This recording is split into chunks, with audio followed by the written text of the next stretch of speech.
নমস্কার, আমি মৌমিতা। আমার কবিতা পাঠ চ্যানেলে আমার সকল শ্রোতা বন্ধু এবং দর্শক বন্ধুকে আন্তরিক শুভকামনা জানিয়ে আজকের গল্প পাঠ শুরু করছি। আজ আমি আপনাদেরকে পাঠ করে শোনাব আশুতোষ মুখোপাধ্যায়ের লেখা একখানি অত্যন্ত আকর্ষণীয় ছোট গল্প। গল্পের নাম বশীকরণ। আমার অনুরোধ রইল গল্পখানি শোনার জন্য। রোজকারই মতো আমার পুরনো কথাগুলি একবার সংক্ষেপে বলে নিচ্ছি। যদি আমার গল্প পাঠ আপনাদের ভালো লাগে, অনুগ্রহ করে লাইক করবেন এবং গল্পখানি আপনার প্রিয়জনের সাথে শেয়ার করবেন। আপনারা যারা এখনো আমার কবিতা পাঠ চ্যানেলটি সাবস্ক্রাইব করেননি, তাদের অনুরোধ সাবস্ক্রাইব করে সাথে থাকার। আর আপনারা আপনাদের মূল্যবান মতামত কমেন্ট বক্সে জানিয়ে আমাকে অনুপ্রাণিত এবং সমৃদ্ধ করবেন, এও আমার অনুরোধ। ধন্যবাদ। শুরু করছি আজকের গল্প, বশীকরণ।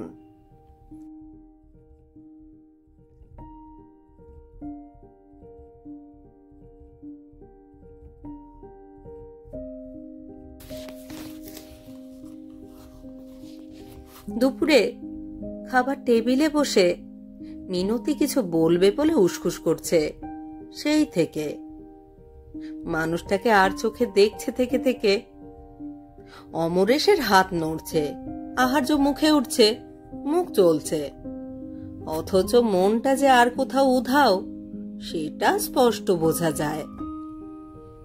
রোগীর কথা ভাবছে, নার্সিংহোমের কথা ভাবছে, টাকার কথা ভাবছে, নাকি আর কারোর কথা ভাবছে? ঘরের কথা বা মিনতির কথা যে ভাবছে না সেটা ঠিক, কিন্তু মিনতি তাই ভাবাবে।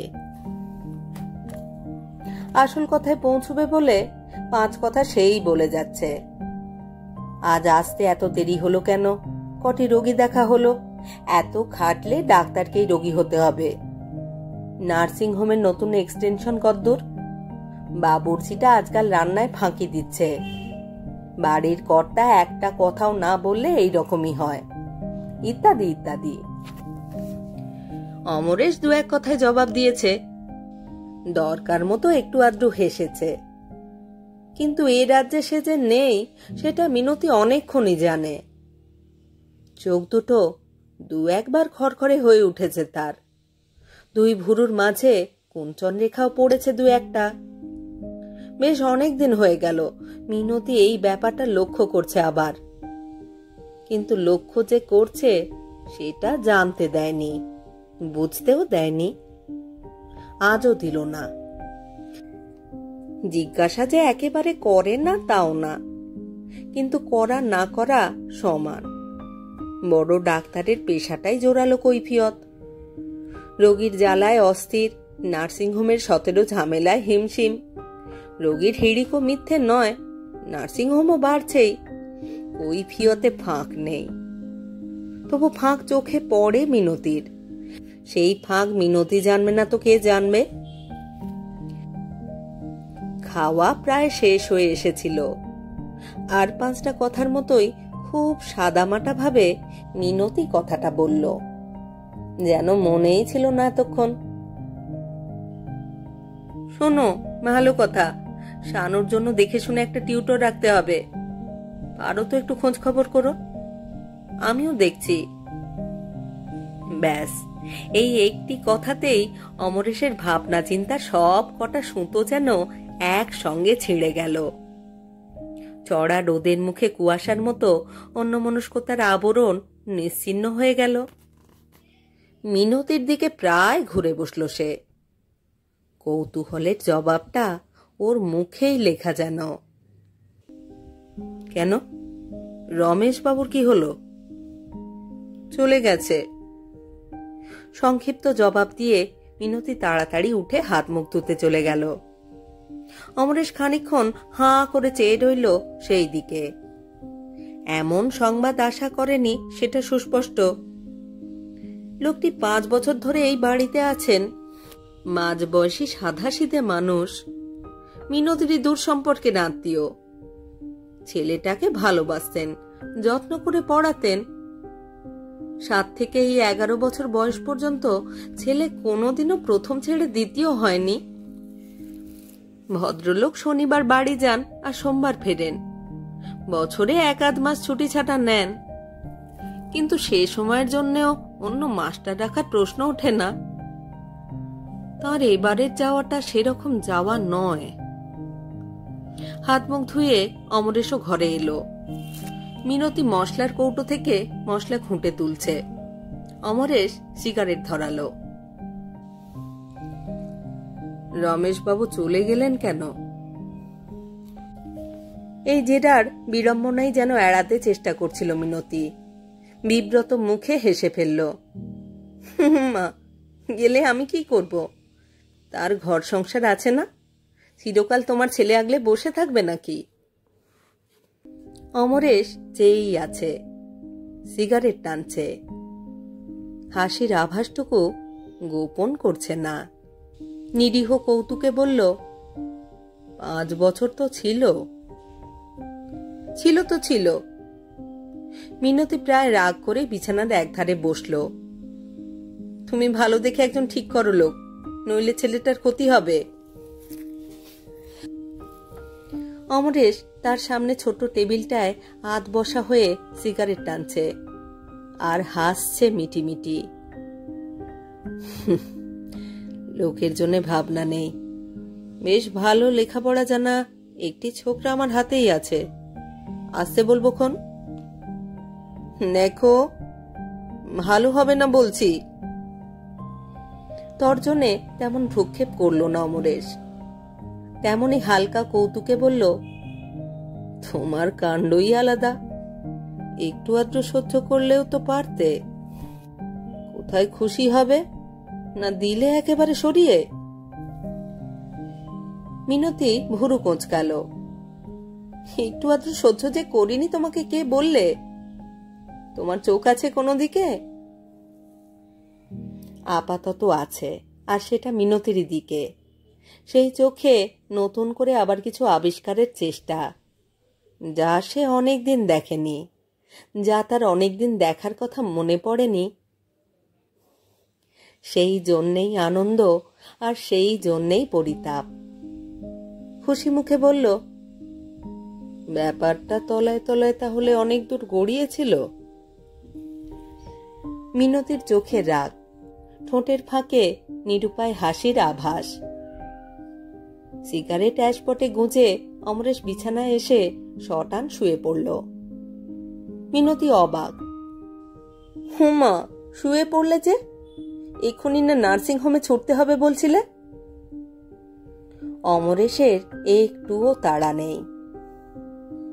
ভালো লাগে না, ভালো লাগে না আর দিন রাত। কিন্তু তার দিকে চেয়ে চেয়ে কিছু একটা দুরভিসন্ধি আঁচ করল যেন মিনতি। বিছানা ছেড়ে উঠে দাঁড়ালো। অর্থাৎ দুর্জনের সম্মুখ থেকে প্রস্থান করাটাই সমীচীন বোধ করছে। কিন্তু অমরেশও ওর মতলব বুঝে প্রস্তুতি ছিল। খপ করে হাত ধরে ফেলে টেনে বসিয়ে দিল। আবার হাতখানা ধরাই থাকলো। হাতবন্দি মিনতির হাল ছাড়া বিরক্তি।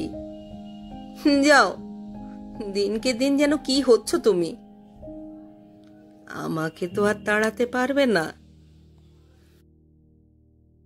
মিনতির চোখে অমরেশ নির্লজ্জ।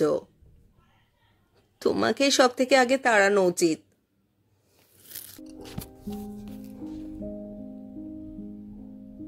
বেলা পড়ে আসছে। অমরেশ অনেকক্ষণ চলে গেছে। উঠবে উঠবে করেও মিনতির ওঠা হচ্ছে না। একটু ঘুমের মতো এসেছিল, এখন তাও নেই। শিথিল আলস্যে বিছানায় গা ঢেলে দিয়ে এপাশ ওপাশ করছে। অনেক দিনের একটা জমাট গুরুভার নেমে যাওয়ার শ্রান্তি আর তৃপ্তি। মানুষটা এখন আর কিছুকাল অবহেলা করবে না ওকে, বরং প্রগল্ভ অবকাশে অতিরিক্ত মনোযোগ দেবে মধ্যে মধ্যে। তারপর তারপর আবার কি তেমনি একার মধ্যে তলিয়ে যাবে মিনতি? মনে হয় না। এবারের মতো এত অবাক আর একবারও হয়নি। শুনে যেভাবে চেয়েছিল ওর দিকে, মনে হলে মিনতির হাসি পায়। শানুর এই মাস্টারটিকে জিতেন্দ্রীয় গোছের পুরুষই ভাবত বোধ হয়। এর আগে বাড়ি সরকারকে বিদায় দেবার ফলে অনেকটাই চোখ খুলেছিল, আশাতিরিক্ত ফল হতে দেখেছিল মিনতি। আর এই কাণ্ড করবার দরকার হবে ভাবেনি। কিন্তু এই তৃপ্তির তলায় তলায় একটা অস্বস্তি ও থিতি আছে যেন। মিনতি সেটা দেখতে চায় না। মিনতি সেই অস্বস্তির মুখোমুখি দাঁড়াতে চায় না, কিন্তু তবু দেখতে হচ্ছে, দাঁড়াতে হচ্ছে। অস্বস্তিটা বিবেকের উপর আঁচড় কাটছে এখন। সকলেই জানে রমেশবাবু ভালো লোক, খাঁটি লোক। মিনতিও জানে। মুখের দিকে চেয়ে কথা বলেন না, তেমন দরকার না পড়লে ধারে কাছেও আসেন না। গীতা উপনিষদ পড়েন আর ছেলে পড়ান। ছেলেটা ভালো রেজাল্ট করছিল, ওরকম লোক পাওয়া শক্ত হবে। একজন নির্দোষ লোককেই অযথা সরিয়ে দিয়েছে মিনতি। মিনতির কি পাপ হবে? মিনতির পাপের বড় ভয়। যত টাকারই ছড়াছড়ি হোক, এখন ছেলেবেলা থেকে বিয়ে পর্যন্ত মায়ের পুজো আর্চার পরিবেশে কাটিয়েছে। মিনতি জোর করেই যেন পাপবোধটাকে মন থেকে ঠেলে সরিয়ে দিতে চেষ্টা করল। পাপ হবে কেন?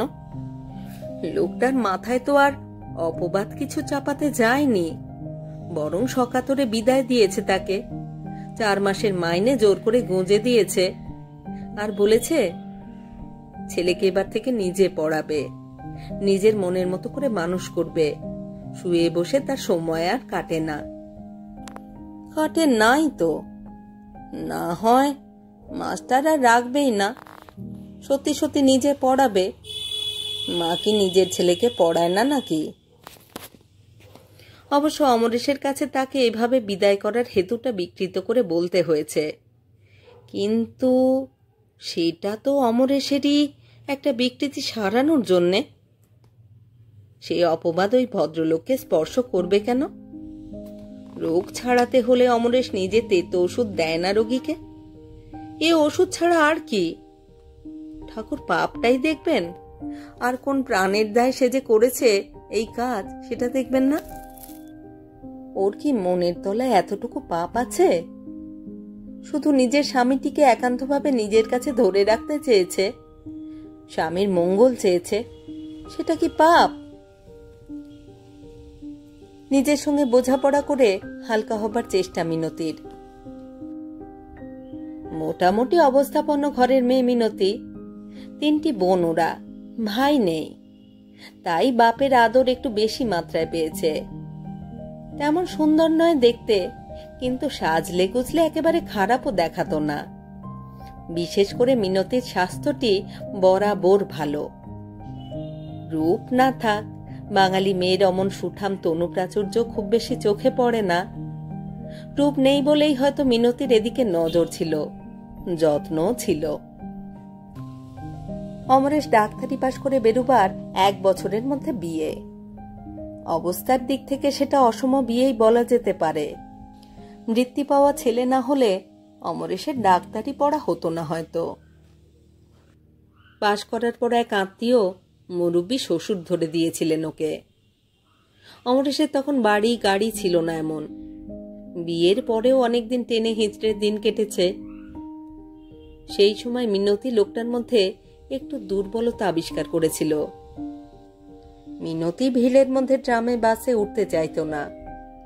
অমরেশ তাই নিয়ে ঠাট্টা তামাশা করত। মিনতি বলতো, তোমরা পুরুষটা ভারী অসভ্য। মিনতি তখনই লক্ষ্য করেছে, ওকে নিয়ে পুরুষদের ভদ্রগোছের একটু আদ্র দুর্বলতার আঁচ পেলে অমরেশের ভারী আনন্দ। কেউ জায়গা ছেড়ে দিলে, কেউ একবারের বেশি 3 বার ওর দিকে তাকালে, কোনো দোকানদার ওকে একটু বেশি খাতির করলে, ওর প্রতি অমরেশেরও যেন আগ্রহ বাড়ে। ঠাট্টা করুক আর যাই হোক, ভিতরে ভিতরে খুশি হয়। অমরেশ বিলেত গিয়েছিল মিনতির বাবার টাকায়। ভদ্রলোক একটু কষ্ট করেই জামাইয়ের সমস্ত ব্যয়ভার বহন করেছেন। তাঁর আশা সার্থক। অমরেশ বিলেত থেকে ফেরার সঙ্গে সঙ্গেই ভাগ্যস্থানে লক্ষ্মীর দৃষ্টি পড়েছে। এখন তো সেটাই পূর্ণ দৃষ্টিতে দাঁড়িয়েছে। টাকা যে মানুষকে এভাবে তাড়া করতে পারে সেটা নিজের চোখে নিজের ঘরে এভাবে না দেখলে মিনতি বিশ্বাস করতে পারত না। কিন্তু অমরেশ বিলেত থেকে ফেরার পর পরিপূর্ণতার সূচনাতেই মিনতি এক ধরনের রিক্ততা অনুভব করতে লাগলো। অমরেশের তখন অনেক কাজ, অনেক উৎসাহ, মাথায় অনেক প্ল্যান, কিন্তু কাজের মধ্যে দিয়ে মানুষটাই যেন কেমন দূরে সরে যাচ্ছে। অমরেশ শিশু রোগ বিশেষজ্ঞ হয়ে এসেছে। আগে বাড়িতেই রোগী দেখার চেম্বার ছিল। মিনতি লক্ষ্য করত অসুস্থ ছেলে মেয়ে নিয়ে অনেক অভিজাত সুন্দরী মহিলারা আসে। মিনতি জানে সেটাই খুব স্বাভাবিক। অসুস্থ শিশুর সঙ্গে মেয়েরাই সাধারণত এসে থাকেন। কিন্তু তবু কেমন লাগতো। নিজের যা নেই সেটাই এক এক সময় বড় হয়ে উঠত মিনতির চোখে। রূপ নেই, কোনোদিন ছিল না, কিন্তু নিজের কাছে নিজেকে আগে এত নিষ্প্রভ লাগতো না। এখন লাগে। মনে হয় ঘরের প্রতি আর তেমন আকর্ষণ নেই বলে সর্বক্ষণ এমন কাজের ঝোঁকে মেতে থাকে মানুষটা। ঘরে আনন্দ কম বলেই বাইরে এত উৎসাহ পায়, এত উদ্দীপনা। এরই মধ্যে সেই পুরুষ বৃত্তিটার বৈচিত্র্যটা মিনতির চোখে পড়েছে। বাড়িতে মাঝে মধ্যে পার্টি দিতে হয়, বাইরের পার্টিতেও যোগ দিতে হয়। এর মধ্যে ওর প্রতি কারো দৃষ্টি আকর্ষণ হতে দেখলেই অমরেশ আগের মতোই খুশি হয়।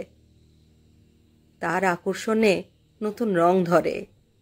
কেউ একটুখানি প্রশংসা করলে নিরিবিলি ঠাট্টা তামাশায় অমরেশ সেটাকে 3 গুণ ফাঁপিয়ে তোলে। এই লঘু প্রহসনে সব থেকে বেশি ইন্ধন জুগিয়েছে অমরেশের সতীর্থ এবং অন্তরঙ্গ বন্ধু অলোক সেন। রসিক লোক, যা মুখে আসে তাই বলে। সে প্রকাশ্যেই ঘোষণা করেছে মিসেস চক্রবর্তীর জন্য কোন দিন বন্ধুটিকে গুম খুন করে বসে ঠিক নেই। প্রায়ই বাড়িতে আসে, মিনতির গা ঘেঁষে বসে। কখনো বা সকলের সামনেই ওর একটা হাত জোর করে নিজের মস্ত হাতের থাবায় দখল করে রাখে। অমরেশের সামনেই ফোঁস করে দীর্ঘ নিঃশ্বাস ফেলে বলে, তুমি আমার সর্বনাশ করে ছাড়লে ম্যাডাম। আহার নিদ্রা ঘুচতে বসেছে, ব্যবসাপাতি ডুবতে বসেছে, নিজের স্ত্রীটিও ডাইভোর্স করবে বলে শাসাচ্ছে গো। মিনতি সত্যি রেগে গেছে একদিন, অন্তত সেই রকমই মনে হয়েছে। বলেছে, আচ্ছা আমি তো কুৎসিতই আছি, তার জন্য আপনার এত ঠাট্টার কি আছে? জবাবে আলোক সেনের প্রসারিত চোখে অব্যক্ত হতাশা। এই হলো শেষে? তুমি যে কি, ওই গাধাটা কি কোনোদিন বুঝতে দেয়নি তোমাকে? আলোক সেন ওকে বলতো শ্যামাঙ্গিনী ভেনাস।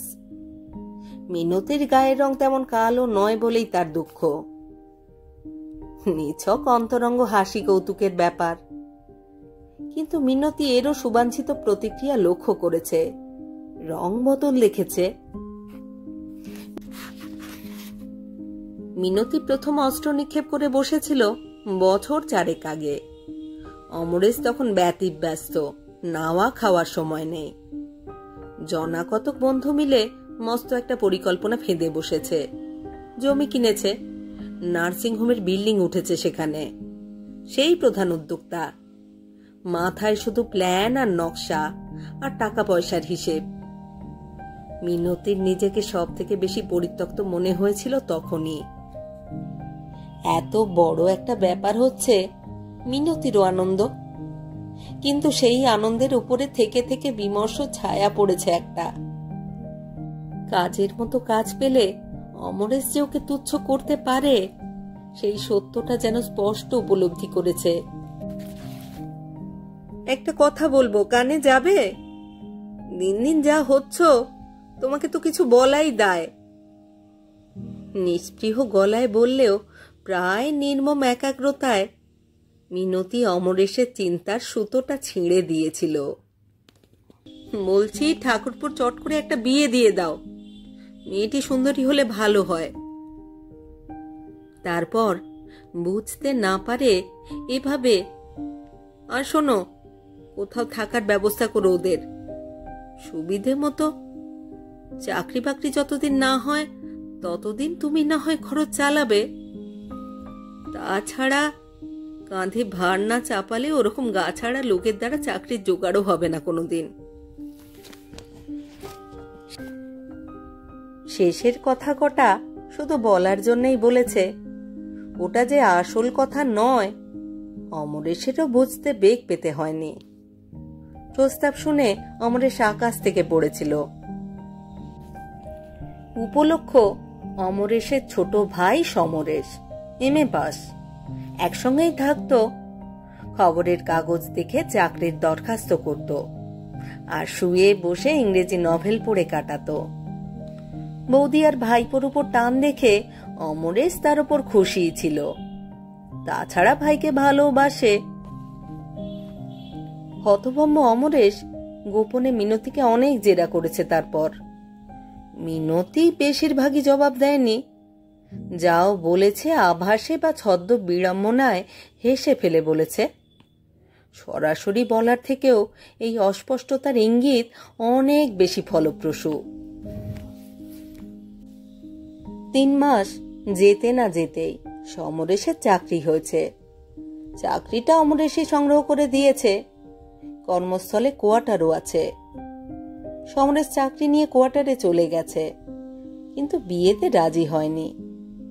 তাকে কেন্দ্র করে মিনতি বেশ কিছুকাল ঘরের মানুষটিকে ওর প্রতি সচেতন করে রাখতে পেরেছিল। এরপর একই উপলক্ষে একে একে বিশ্বস্ত চাকর মথুর আর বিশ্বস্ততর বিষ্ণু সরকারকেও বিদায় দিয়েছে। কারোর উপর অবিচার করেনি, দুজনকেই 2 মাসের করে মাইনে আগাম দিয়ে কাজ দেখে নিতে বলেছে।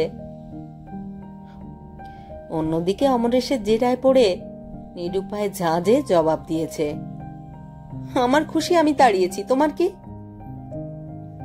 রাগের মুখেই হেসেও ফেলেছে। আবার ব্যর্থ হয়নি। একবার এমনই একটা ঘা খেয়ে যেন চোখ খুলেছে অমরেশের। ঘরে বাইরে সকল কাজের টান হাত বিষ্ণু সরকারকে খুইয়ে হতাশ কণ্ঠে বলেছিল, বাড়িতে আর 80 বছরের নিচে লোককে ঢুকতে দিচ্ছি না আমি। শেষে আবার সেই বিতাড়িতদের পক্ষ নিয়েই প্রচ্ছন্ন কৌতুকে চোখ রাঙিয়েছে মিনতিকে। ওদেরও তো চোখ আছে, ওদের কি দোষ? সব শেষে শানুর মাস্টার মশাই রমেশ বাবু, তিনিও গেলেন। সরাবার মতো আর কেউ নেই। না থাক, মিনতি অনেকটা নিশ্চিন্ত, আর বোধহয় দরকারও হবে না।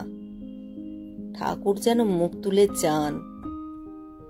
এ পর্যন্ত মিনতি যা কিছু করেছে সবই প্রাণের দায় করেছে। এই কাজ সে করতে চায়নি।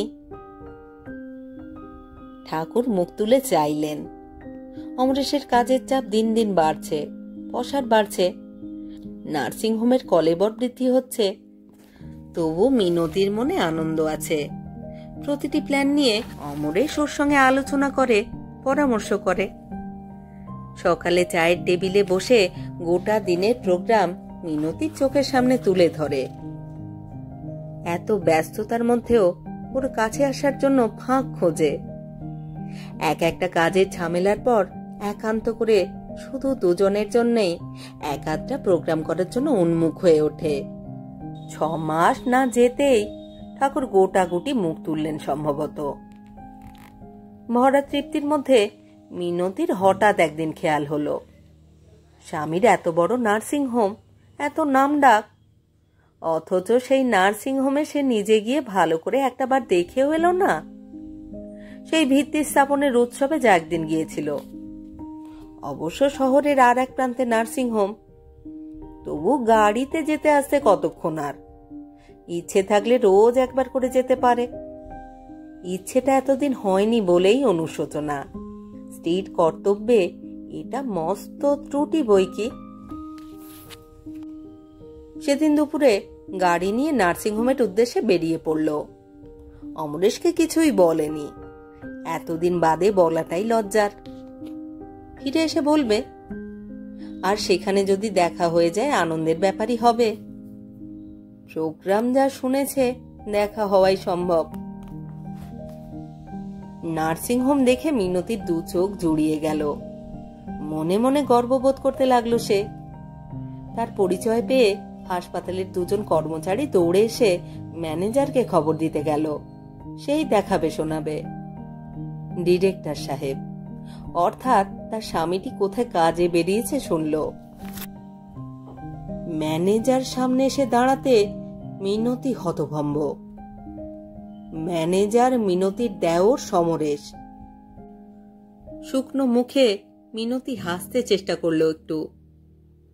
এখানে চাকরি তোমার, আর এখানে কোয়ার্টার? সমরেশ অবাক। কেন, তুমি জানতে না? মিনতি মাথা নাড়ল, জানতো না। সোৎসাহে সমরেশ নার্সিংহোম দেখাতে লাগলো মিনতিকে। কত কি করেছে, আরো কত কি করবে। কিন্তু মিনতি কিছুই দেখছে না, কিছুই শুনছে না।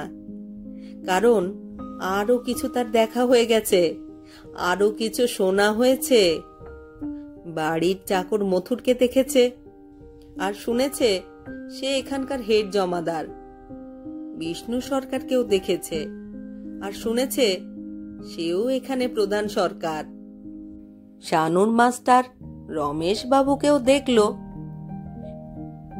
এখানকার যাবতীয় আয় ব্যয়ের হিসেবে দায়িত্ব নিয়ে আছেন তিনি। সমরেশ ঠাট্টা করেছে, বাড়িতে আর একটা ভালো কাজের লোকও রাখতে পারবে না বৌদি। কাজ পছন্দ হলেই দাদা তাকে হাসপাতালে এনে ঢোকাবে। বাড়ির দিকে মোটর ছুটেছে আবার। মিনতি পাথরের মতো বসে। এত বড় আঘাত জীবনেই প্রথম। মানুষটা সব জানে, ও সব ছলনা জানে। জেনেও বিশ্বাসের ভান করেছে।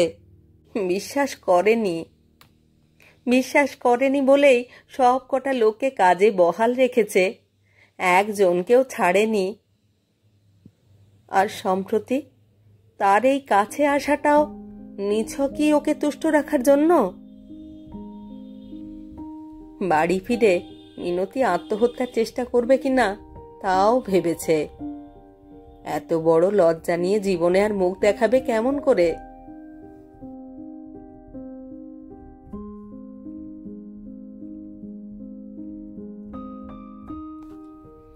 বাড়ি ফিরে মিনতি বিছানা নিল।